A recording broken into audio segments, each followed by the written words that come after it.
venimos y seguimos hablando de David. Así que hoy nos vamos a detener un poco en una de las porciones de los capítulos en 2 de Samuel 11, pero específicamente en el 12. En el 11 vemos cómo se narra todo la metida de pata, le digo yo, la metida de pata de David. David peca, comete adulterio con una mujer casada y lo que inicia como una codicia de los ojos termina en un homicidio de uno de sus hombres de guerra más fieles y leales que él tenía dentro de su ejército. Digamos que todo eso está en el capítulo 11, ¿sí? Voy a resumir un poco la historia. Cometen adulterio y fruto de ese adulterio llega un bebé, ¿sí? Ese bebé nace y después llega un enviado de Dios, que es el profeta Natán, ¿sí? Y si nosotros nos vamos a trasladar al contexto bíblico, vemos cómo se da una codicia de los ojos en un momento, un adulterio y una fornicación en otro momento, una concepción, se planea todo un asesinato, nace un bebé y estando el bebé, bueno, los estudiosos del Antiguo Testamento dicen que había pasado un tiempo, no se especifica cuánto tiempo, pero dice que ya el bebé obviamente había nacido, ya llevaba un tiempo y allí es cuando llega el profeta Natán de parte de Dios. Y uno podría decir, bueno, no sé si a ti te ha pasado, a mí me ha pasado muchas veces, pero yo hay muchas veces en las que le digo al Señor, ¿por qué te demoras tanto en mostrarle esto sobre esta situación a tal persona o a mí? ¿O por qué no actúas ya? ¿O porque tu intervención divina que tanto clamo no se da ya? Y lo vemos en este pasaje como Dios no interviene a través de su profeta Natán para exhortación desde el inicio, sino que el profeta Natán llega después, cuando ese bebé ya es mucho, pues un poco más grande, ya ha transcurrido bastante tiempo, y ese profeta llega con una exhortación muy fuerte de parte de Dios. Y resulta que entendíamos algo a través de la palabra, tratando de meditar sobre este pasaje, y resulta que la intervención de Dios se da en el momento correcto. Y eso que se da en el momento correcto se da con las palabras correctas, con las personas correctas, en el momento correcto, en el tiempo correcto. Y para que eso se diera, ese tiempo que Dios está a la espera, que uno está desesperado porque está esperando que la mano del Señor se manifieste, ese tiempo, lo que evidencia justamente es un tiempo de paciencia de parte del Señor para cada uno de nosotros y para los demás. Lo hablábamos hace un tiempo y es que cuando Dios no interviene en el momento en el que nosotros esperamos, justamente es porque Él está tratando no solo con nuestro corazón, sino con el de las demás personas involucradas en esa situación, y eso requiere tiempo. Y ese tiempo siempre va a necesitar que se llegue a un arrepentimiento genuino. Dios siempre da tiempo para que nuestro corazón y nuestra vida encuentren un arrepentimiento genuino. Entonces Él da un tiempo de paciencia, una silenciosa espera y también en procura de un tiempo de arrepentimiento.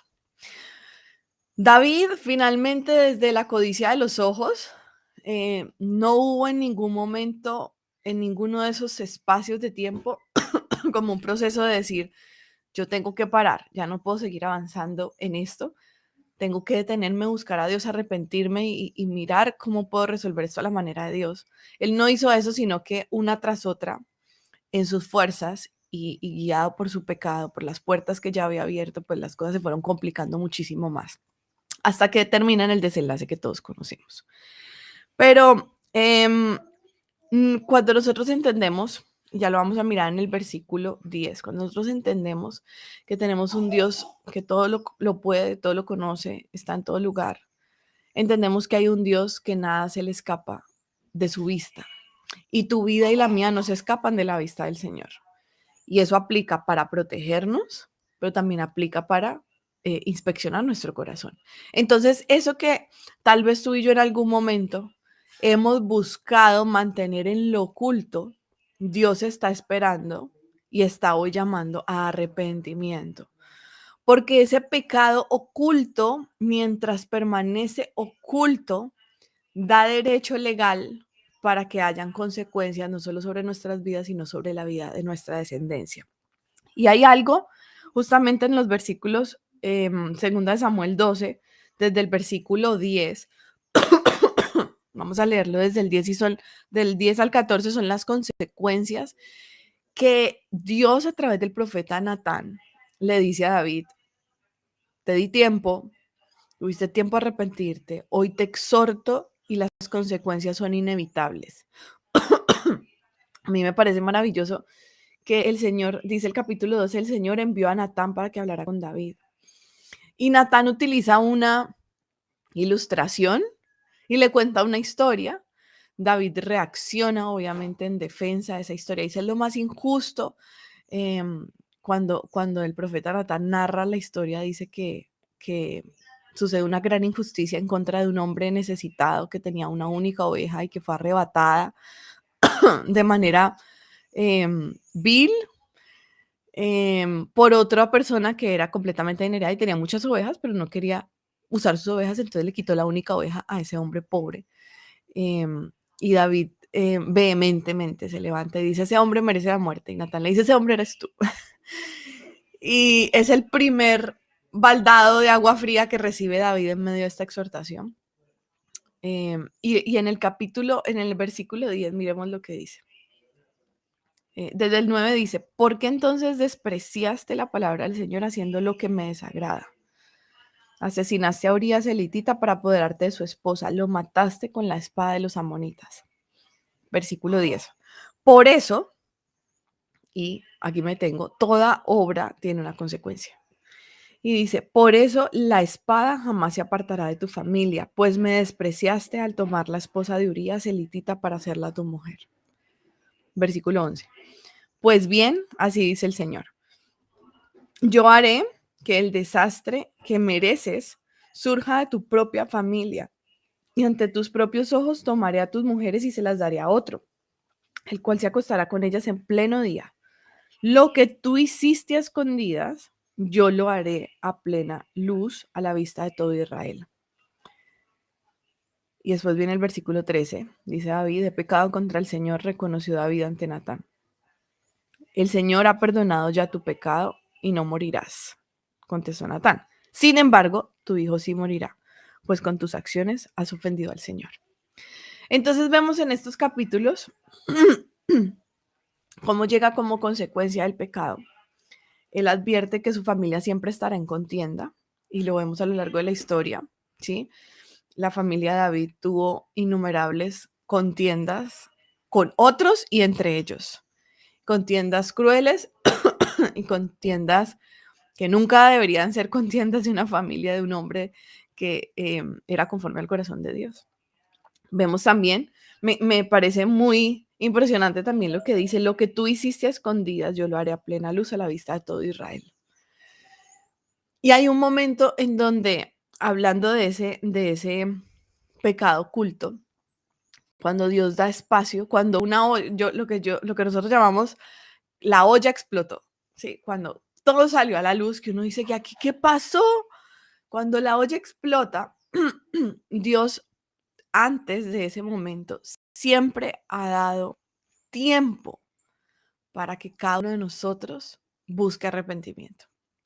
Pero si en medio de ese accionar oculto, contrario a la voluntad de Dios, que desagrada a Dios, no hay esa convicción en el corazón y ese anhelo por buscar a Dios, por arrepentirse, por confesar ese pecado, pues Dios dice: hasta aquí, revienta la olla y lo hace por misericordia, porque no quiere que tu corazón y el mío se pierdan. Entonces, lo que nosotros podemos identificar como algo muy malo, Dios siempre lo está utilizando para bien, porque Él siempre va a buscar guardar nuestro corazón y traer nuestro corazón a arrepentimiento, traer nuestro corazón a que esté cerca del Señor, del corazón del Señor. Y eso no podría suceder si Él ignora lo que hacemos en lo oculto. Y pareciera entonces que como se hace algo en lo oculto, pues entonces nadie lo ve. Entonces yo puedo seguir escondiendo eso o guardando silencio con eso o pasando de agache, como dice el dicho, ignorando la situación porque nadie la ve.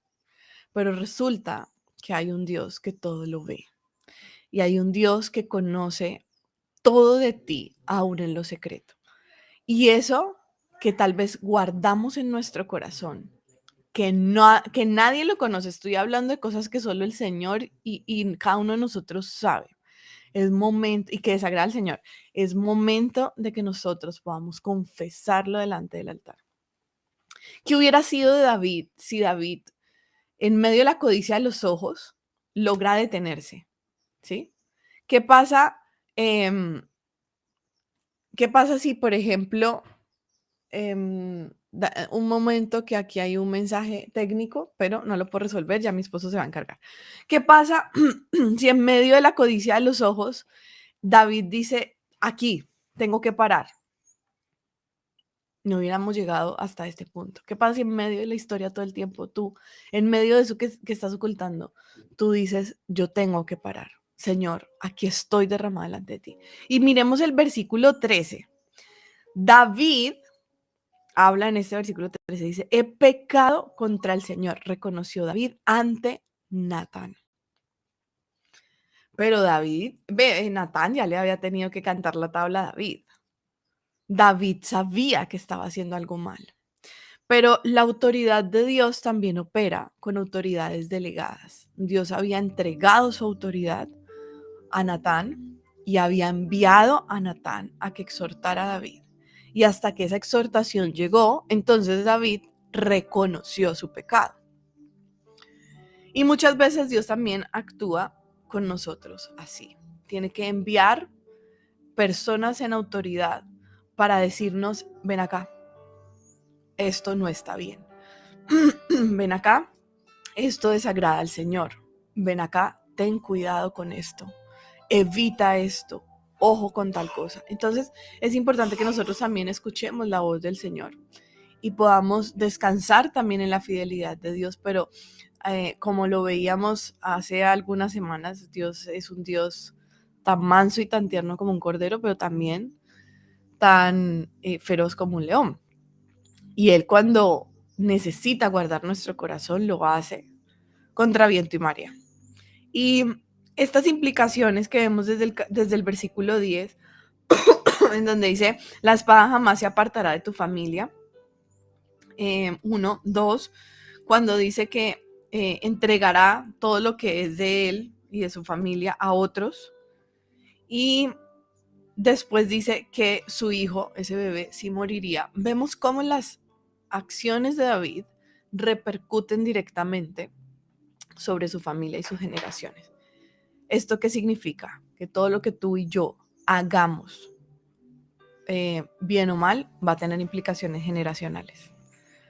Y eso nos tendría que poner, es el segundo argumento que tendría que ponernos a pensar cuando hay algo en nuestro corazón oculto. Es oculto que aún no ha salido a la luz pública, pero que ya es de conocimiento del Señor. Lo primero es que el Señor es celoso, es fuego consumidor. Y lo segundo es que el Señor eh, enviaría también esas consecuencias para nuestra descendencia. Y eso tendría que realmente ponernos a pensar sobre nuestros actos. Entonces volvamos al versículo de Natán, cuando David responde a la exhortación de Natán. El 13 dice, he pecado. David reconoce su falta, la confiesa. Inmediatamente a raíz de esa exhortación tan fuerte que Dios envía a través de Natán, su corazón empieza a entender una realidad que venía desde hace mucho tiempo haciéndose mal. Y aquí Dios nos quiere hacer preguntas a nosotros, y es cómo reaccionamos cuando Dios nos exhorta, cuando Dios nos peina, como decimos coloquialmente. El Señor me pegó una peina. ¿Cómo reacciona tu corazón y cómo reacciona mi corazón cuando el Señor nos exhorta? Reacciona como David, en donde decimos, oh por Dios, realmente esto tiene que detenerse aquí, tomó tiempo, tomó ventaja, ganó terreno, necesito detenerme ya, confieso mi pecado, me aparto, me arrepiento y me aparto, o te enojas con Dios, o te enojas con esa autoridad delegada, o, no sé, decides estar lejos de esa persona que Dios utilizó para exhortarte. Si es una persona con autoridad ministerial o dentro de la iglesia, dices, me voy de la iglesia porque no estoy de acuerdo con la exhortación que me dieron. Obviamente, vale, hago la claridad de que sea una exhortación también dirigida por Dios, ¿no? O sea, estoy hablando aquí de que Natán fue enviado por Dios, ¿no? A Natán no le pareció ir a peinar a David porque sí. Entonces, cuando Dios realmente envía a alguien a exhortar tu corazón, tu reacción es mansa o tu reacción es de rebeldía, es de confrontación, es de contienda, em, te enojas con esas autoridades que Dios usó, sigues altivo y orgulloso, te justificas o realmente te humillas. Porque de esto va a depender muchísimas cosas la resolución de este tipo de pecados ocultos. Y hay algo que siempre opera en medio de este tipo de casos cuando alguien es sorprendido en pecado, ¿sí? Y todo el mundo dice sorprendido del pecado y pensará, no, siempre relaciona el tema sorprendido en pecado con algo, algún pecado sexual. No, hablamos de que es sorprendido en pecado con cualquier otro tipo de pecados. Entonces, cuando alguien es sorprendido en pecado, dice la palabra que Dios envía autoridades, personas que Dios coloca, eh, hijos suyos que Dios envista autoridad, y dice que debemos exhortarlo con una actitud humilde y ayudarlo a restaurar con una actitud humilde. Entonces, teniendo en cuenta eso, ¿cómo opera tu corazón? Porque Dios nos quiere dejar saber que hay algo en nuestro corazón tal vez que no está bien y que necesitamos seguir sanando. Nos sometemos fácilmente a esas exhortaciones en autoridad o buscamos, nuestra primera reacción es buscar em, alejarnos y separarnos del cuerpo de Cristo. Em, gracias, Abby. Entonces, ahora, cuando ya estamos en una circunstancia similar, David es sorprendido, exhortado, bueno, sorprendido no, ya, yo creo que ya se sabía, pero digamos que exhortado públicamente, porque hay una autoridad que lo hace público, no hablo de públicamente con multitud, sino que sale a la luz y Dios envía a alguien para dejarte saber todo lo que está mal. ¿Qué hacer ahora? ¿Qué hacer cuando David ya la embarró? Cuando tú y yo la embarramos. O sea, ¿qué se hace? ¿Cómo arreglo esto? Señor, me arrepiento, reconozco, me humillo delante de ti, te pido que me ayudes a resolver lo que yo dañé. Y en este momento uno puede pensar que pues Dios ya nada que ver con uno, ya no sirvo para nada, Dios me ha descalificado, apague y vámonos, mi vida es un desastre, nunca hago las cosas bien, soy el peor de todos, soy el peor hijo de Dios, soy la peor hija de Dios. Y entonces empieza, un mar de culpa, condenación y autocomiseración, que no hay nada más tenaz que eso porque obviamente la culpa sin procesarse. Está bien que nos sinta, es necesario además que nos sintamos afligidos y tristes por haber afligido y entristecido el corazón de Dios.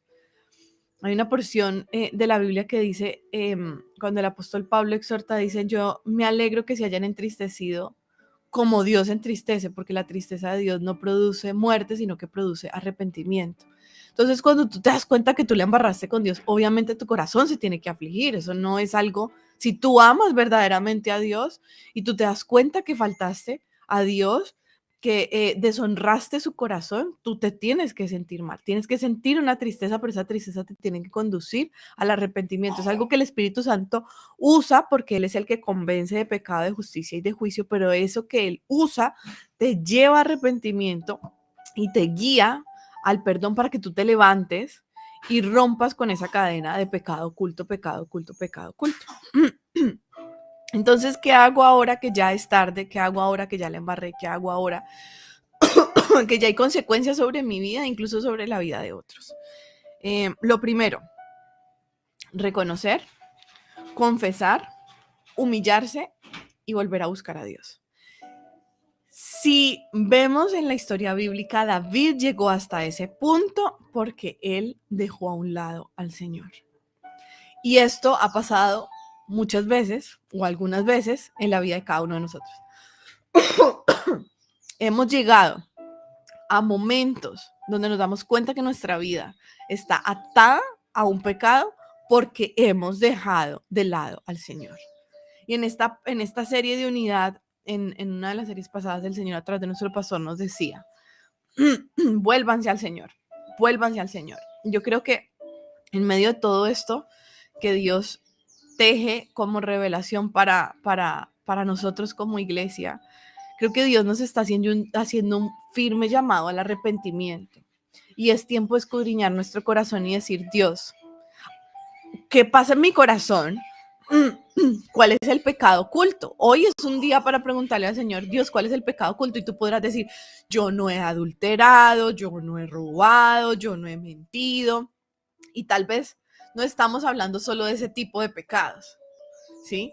Estamos hablando de todo tipo de pecados. Y todos los que somos hijos de Dios hemos sido llamados santos, pero durante el tiempo en el que estamos en esta tierra, en este proceso de perfeccionamiento, nosotros estamos luchando con comportamientos pecaminosos que deben ser eliminados de nuestra vida en ese proceso de santificación. Somos santos, pero el proceso de la santificación es un proceso. Qué pena que es que esta hora siempre me coge ronca. Entonces, es importante que nosotros entendamos en ese proceso de santificación, Dios, ¿cuál es ese pecado en mi corazón? Déjamelo ver. ¿Con qué peco? ¿Cuál es ese pecado oculto? ¿Es ignorarte cada mañana? Pudiera ser. ¿Es llamar a ciertas cosas buenas cuando son malas? Ese pecado oculto es tener conversaciones que no están bien con personas que no traen bendición a mi vida. Es atesorar amistades que corrompen mis buenas costumbres.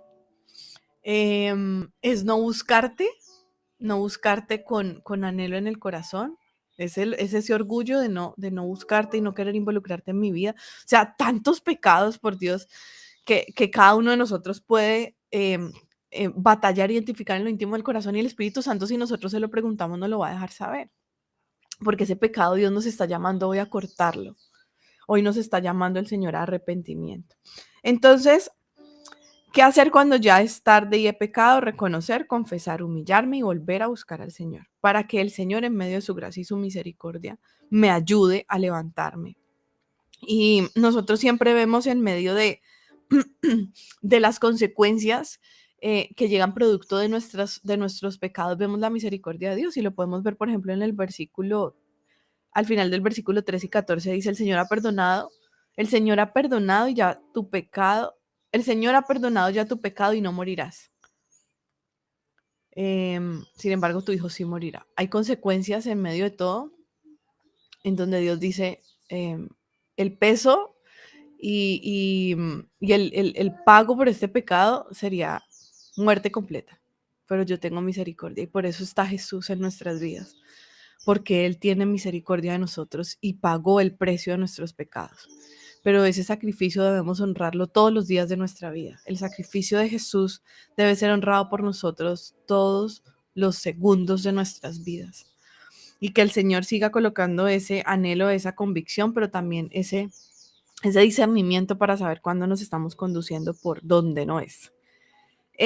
Ok, por la gracia de Dios, después de la caída, después de esa situación de pecado, por la gracia de Dios, serás más sabio y efectivo.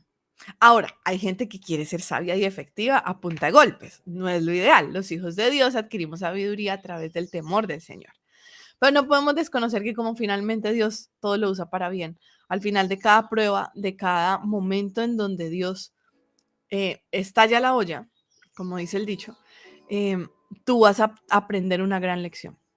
Y ese aprendizaje, esa gran lección debe ser atesorado en nuestro corazón para no continuar con esa cadena de pecado recurrente, de pecado oculto, de pecado recurrente, pecado oculto. Dios quiere que nosotros atesoremos la libertad desde el primer momento en el que Él llegó a nuestra vida. Y eso implica justamente aprender de nuestros errores, aprender de nuestros pecados, aprender de los desiertos y de las tormentas que llegan a nuestra vida como consecuencia de alguno de nuestras malas acciones. Em, y cómo entonces cuando yo ya estoy allí, estoy en medio de una tormenta en la que me metí por desobediente, por rebelde, por deshonrar a Dios, estar en esa tormenta, ¿cómo salgo de allí entendiendo que esa tormenta tiene em, como dos rasgos, dos aspectos, dos condiciones? Y la primera es que muchas veces las tormentas van a ser solitarias. Y tú puedes decir, no, yo no puedo atravesar una tormenta sola o solo jamás. Y puede haber personas que Dios coloque para estar allí en medio de las tormentas, pero finalmente atravesar la tormenta va a ser solo entre tú y Dios. Y eso es algo que nos tiene que llevar a depender de Dios, porque puede haber un círculo cercano en tu vida que te pueda ayudar a animar, levantar los brazos, orar por ti, interceder por tu vida. Pero la batalla es tuya y de Dios. Y la batalla ya fue ganada en victoria por Jesucristo. Y es solitaria porque Dios necesita que así lo sea para que nosotros dependamos de Dios.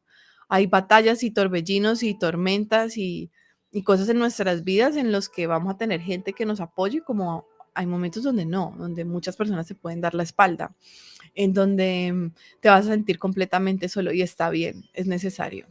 Hay personas que le huyen a la soledad. Y está bien esos momentos de tormenta solitaria, porque son los momentos donde tú recuerdas y entiendes que hay una sola mano que se extiende para nunca soltarte, que es la mano de Dios. Y lo otro es también justamente que esas tormentas son transitorias. Eh, si tú logras tú y yo logramos entender por un pecado, por una consecuencia, que llegó una tormenta, pero nuestro corazón es sensible a Dios, se arrepiente, reconoce, se humilla, busca de nuevo al Señor.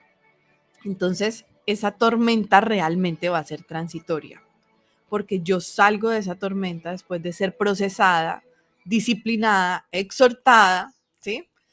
Em, pero salgo con un aprendizaje y con sabiduría de parte de Dios y con misericordia de parte de Dios para avanzar en mi vida espiritual, relacional, física y ministerial. Pero si yo no entiendo eso, entonces mis tormentas se van a alargar. Es decir, ¿de qué depende que la tormenta sea transitoria? De que mi corazón sea humilde y de que yo reconozca que apartada de Dios nada puedo hacer. Entonces, si estoy en una tormenta, es necesario que la viva muchas veces en solitario para experimentar la dependencia y la presencia de Dios, pero también es necesario que yo entienda que la fidelidad de Dios hace que las tormentas no sean eternas y que Él espera que mi corazón se arrepienta y viva en obediencia para salir rápidamente de allí. Tormentas o desiertos viene siendo como la misma ejemplificación e ilustración cuando son momentos difíciles en los que nosotros estamos siendo procesados. Dios nos procesa a través también de esas tormentas. Y Él, como buen padre, no deja de disciplinarnos, ¿sí? Si usted ve que su hijo hace algo malo y eso malo obviamente en algún momento lo va a conducir a muerte, entonces Dios Padre, usted como padre que somos malos y nos equivocamos, aún siendo malos, vamos a buscar que nuestro hijo recapacite, salga de esa conducta, de ese comportamiento, y ese comportamiento no se alargue a lo largo de sus años para que él pueda tener una vida saludable en cualquier aspecto de su vida. Así igual es Dios, pero aún mejor.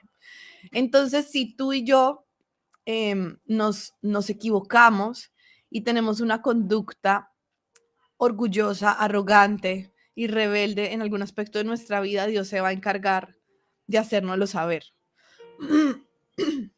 Y además de hacérnoslo saber primero en privado, porque Él ya habita en nuestro corazón, entonces nos lo va a hacer saber en privado, a través de su Santo Espíritu nos va a decir por ahí no, por ahí no, por ahí no, pero si insistimos, entonces Él nos los va a dejar saber a través de su autoridad. Y su autoridad opera a través de personas con autoridad delegada por parte de Él y también opera a través de circunstancias.